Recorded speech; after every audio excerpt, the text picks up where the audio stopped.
Hello everyone, welcome to study time with new informative video. Allahabad high court से RO ARO 2021 की vacancy आई हुई है और बहुत ही जल्द इसका जो एग्ज़ाम है वो हो जाएगा और आप ही लोगों में से बहुत से लोग जो हैं समीक्षाधिकारी और सहायक समीक्षाधिकारी जो है वो बन जाएंगे। लेकिन क्या इस भर्ती के बाद आगे जो भर्ती है RO ARO की वो आएगी या नहीं आएगी, अगली भर्ती आएगी या नहीं आएगी? बहुत सारे जो बच्चे हैं लगातार कमेंट सेक्शन के माध्यम से पूछते रहते हैं कि सर क्या ये जो वैकेंसी है हर साल आती है और अगली जो भर्ती है वो कब आएगी। तो पहली बात तो ये है कि अभी ये जो भर्ती चल रही है इसका एग्ज़ाम नहीं हुआ है, तो आप लोग मन लगा के पढ़ाई करिए और पूरी ताकत इसी में झोंक दीजिए कि आपको अगली भर्ती का इंतज़ार ही ना करना पड़े। लेकिन आप लोगों का एक ही रहता है कि अगली भर्ती कब आएगी, और जब वो भर्ती आ जाएगी तो फिर पूछेंगे कि अगली भर्ती कब आएगी। अरे इसी बार ऐसा करिए ना कि एक ही बार में ख़त्म, बस इसके बाद कोई भर्ती नहीं। यही है जो अंतिम है और इसी में आपका सिलेक्शन होगा और इसी में अपनी जो जान है वो झोंक दीजिए।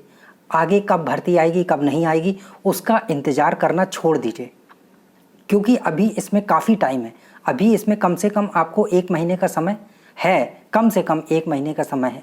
तो इसी में इतनी ताकत लगा दीजिए कि जो है बस यही है, इसके अलावा आप कुछ नहीं है। ना कि ये कि अगली भर्ती कब आएगी और उसकी तैयारी में लग जाएं अभी से। तो अभी इसका तैयारी करिए और इसी में एकदम बिल्कुल 100% दे दीजिए अपना, कि चाहे जो करना पड़े इसमें अपना 100% देना है। और रही बात कि अगली भर्ती कब आएगी या नहीं आएगी, तो कोई इलाहाबाद हाई कोर्ट में कोई फिक्स नहीं रहता है कि कब भर्ती आएगी और कब नहीं आएगी। और अभी तक जो जानकारी मिली है वो अभी ये है कि अब इस भर्ती के बाद आगे भर्ती आने में बहुत टाइम लगने वाला है, क्योंकि अभी पीछे ही 2 भर्तियां हो चुकी हैं और ये तीसरी भर्ती है। तो अब जो है आपको हो सकता है कि कम से कम 3 साल का जो समय है वो लग जाए। तो क्या आप 3 साल इंतज़ार करेंगे? और ये फिक्स भी नहीं है कि 3 साल लग जाए। अभी आपने इसी भर्ती के लिए 2 साल का इंतज़ार किया है। 2018 में ARO की भर्ती आई थी, उसके बाद सितंबर 2019 के समथिंग RO की आपकी भर्ती आई थी और 19 से फिर पूरा 20 निकल गया और ये 21, तो सितंबर और अगस्त में ये भर्ती आई। तो पूरे 2 साल बाद ये भर्ती आई है। और अब आपको क्या लगता है कि अगले साल फिर वैकेंसी आ जाएगी? क्या इलाहाबाद हाई कोर्ट में बहुत बड़ा वो खजाना रखा हुआ है कि निकलती जाएंगी? उनकी भी तो एक लिमिट होती है कि कितनी वैकेंसी निकालनी, कितनी नहीं निकालनी, और कितने रिटायरमेंट हो रहे हैं, कितने पद खाली हैं। तो अगली भर्ती जो है आप अगर ये सोच रहे हैं इसके बाद तुरंत आ जाएगा, जैसे कि अभी पिछले इसमें चलता रहा है कि एक भर्ती हुई और फिर कुछ महीने बाद इंतज़ार किया कि अब भर्ती आ जाएगी, तो अब ऐसा नहीं होने वाला है। अब आपकी जो इलाहाबाद हाई कोर्ट से भर्ती आएगी उसमें बहुत ज़्यादा टाइम लगने वाला है। अभी आपने देख लिया कि 2 साल हो गया है और अब आगे 2 से 3 साल से नीचे तो लगने ही नहीं वाला है। मिनिमम जो है वो 3 साल के पहले कोई भर्ती नहीं आने वाली है इलाहाबाद हाई कोर्ट से। तो आप लोग जो है वो इसी में पूरी जो जान है वो लगा दीजिए कि अब जो है यही है, आखिरी है।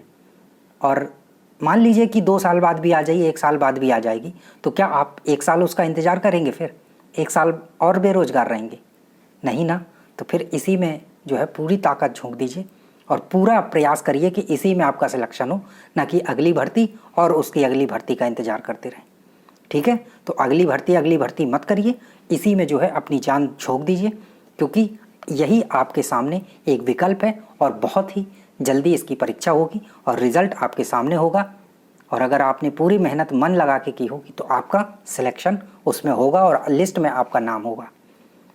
तो समझ गए होंगे आप लोग। और अगली भर्ती आपको बता दिया है कि इसकी वैकेंसी कोई फिक्स नहीं रहता है कि हर साल आती है या कब आएगी, और अगली भर्ती का तो बिल्कुल भी पता नहीं है कि कब आएगी। ठीक है? तो चलिए, थैंक यू। मिलते हैं नई इन्फॉर्मेटिव वीडियो के साथ और मन लगा के पढ़ाई करते रहिए। Thank you.